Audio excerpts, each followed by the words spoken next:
ఆవేశంలో తీసుకున్న నిర్ణయాలు ఆలోచన లేకుండా చేస్తాయట. అగో అదే తట్టున్నది కవిత తీసుకున్న నిర్ణయం కూడా. వెనక ముందు ఆలోచన చేయకుండా బీఆర్ఎస్ పార్టీ మీద ఎగిరి పడ్డది.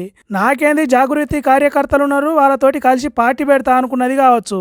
కానీ చూడుర్రి కార్యకర్తలు ఏమంటున్నారో. తెలంగాణ జాగృతి టీఆర్ఎస్ కోసం పనిచేసే, కేసీఆర్ కోసం పనిచేసే తెలంగాణ జాగృతి, మేమందరం అసలు పనిచేయాల్సిన వాళ్ళందరం కూడా బీఆర్ఎస్ కోసం పనిచేసే తెలంగాణ జాగృతి ఇక్కడ ఉన్నది. మీరు ఎవరి కోసం పనిచేస్తుండ్రు, ఎవరి ఆశ కోసం పనిచేస్తుండ్రు, ఎవరి ఆలోచనల కోసం పనిచేస్తుండ్రు మాకైతే తెలియదు. కానీ అక్కడ పనిచేసే జాగృతి నాయకులు ఎవరి కోసం పనిచేస్తుండ్రు మాత్రం మాకు తెలియదు. మేము ఇక్కడ మాత్రం బీఆర్ఎస్ కోసం కేసీఆర్ గారి కోసం పనిచేసే జాగృతి నాయకులందరం కూడా ఇక్కడ ఉన్నాం.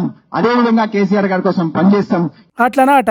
అప్పుడు కేసీఆర్ కోసమే పనిచేసినాం, ఇప్పుడు కూడా కేసీఆర్ కోసమే పనిచేస్తాం అంటున్నారు. అంటే కవిత ఎమ్మటి జాగృతి కార్యకర్తలు పోతలేరు అన్నట్టు. కవిత పెట్టుకున్న ఆశలు ఆగమ అవుతున్నాయి అన్నట్టు. ఏదో చేద్దాం అనుకుంటే ఇంకేదో అయింది అన్నట్టు అయిందట కవిత పరిస్థితి.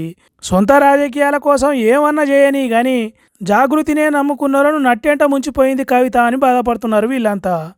మీరు ఏ రాత్రన్నా పగలన్నా ఏ మీటింగ్ అయినా కూడా రాత్రి పగలు మీకోసం పనిచేసినాం. మీరు ఇలా తీసుకున్న నిర్ణయం పట్ల మేమందరం కూడా చాలా బాధగా ఉంది. ఇలా మీరు చేసిన పని వల్ల మా జీవితాలన్నీ కూడా రోడ్డు మీద పడ్డాయి. ఇలా మా జీవితాలన్నీ కూడా మేము ఆలోచన చేసుకోవాల్సిన పరిస్థితి ఏర్పడ్డది. కాబట్టి కవితను నమ్ముకొని జాగ్రత్తలో ఉంటే ఇప్పుడు నడి సముద్రంలో ఇడిచిపెట్టి పోతున్నదని బాధపడుతున్నారట.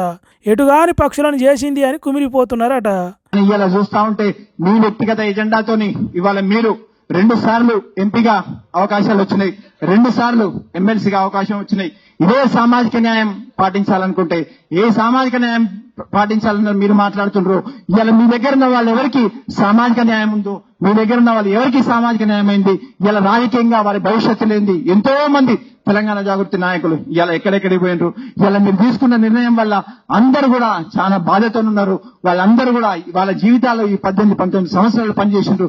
వాళ్ళ జీవితాలు ఇలా ఏం కావాలి, వాళ్ళకి ఎవరు సమాధానం చెప్తారు, వాళ్ళు ఎక్కడికి పోవాలి.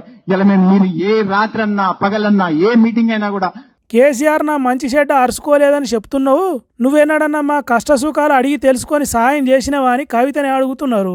2 సార్లు ఎంపీ, 2 సార్లు ఎమ్మెల్సీ, కావాల్సినంత ఆస్తి, కేసీఆర్ బిడ్డ అనే మంచి పేరు అంత ఉన్న నీకే అట్లుంటే మేమేం కావాలి కవితక్క? నువ్వు బీఆర్ఎస్ పార్టీ మీద బదనాలు వేసిపోవుడు కాదు, తిరుగుబాటు చేస్తే మేము నీ మీద చెయ్యాలి అన్నట్టు ఒక్కొక్కరు ఆవేశం పూనినట్టు మాట్లాడిర్రు.